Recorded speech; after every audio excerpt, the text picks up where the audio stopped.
Ti ricordo che sei sempre sintonizzato su Radio Aleph Rock 131, 131.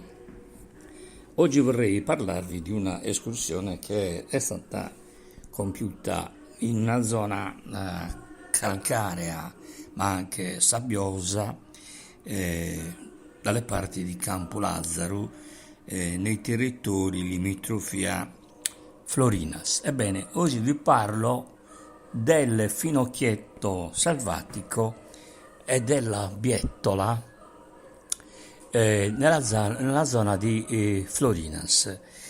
Il finocchietto selvatico ha proprio la caratteristica di crescere dai 200 sino ai 1000 metri in un ambiente mediterraneo.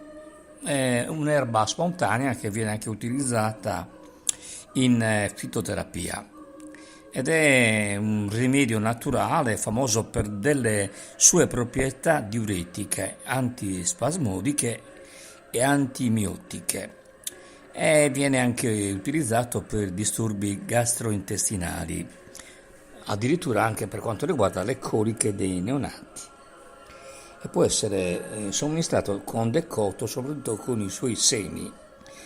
Ma io oggi vorrei parlarvi del cuore del finocchio, che troviamo abbondante in molte delle aree dell'area del Logudoro, e in particolare di Florinas. Spesso lo troviamo accanto alla biettola e alla menta, quindi uno che va in escursione a cercare cardi, biettole, menta, può trovare questi cuori di finocchio selvatico. Io ebbene li cucino d'inverno nell'area di dicembre, li cucino sott'olio dopo averli svalentato con acqua e aceto e vino.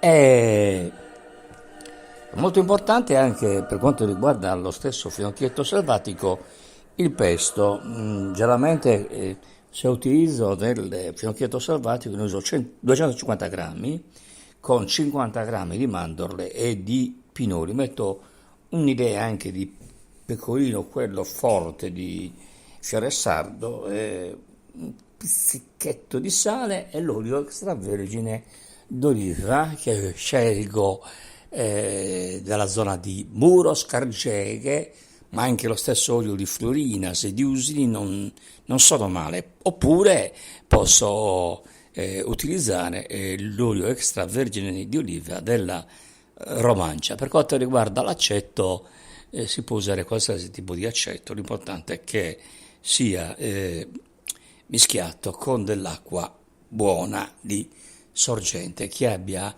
residui di base molto bassi e anche contenuti di potassio, di fosforo nella norma.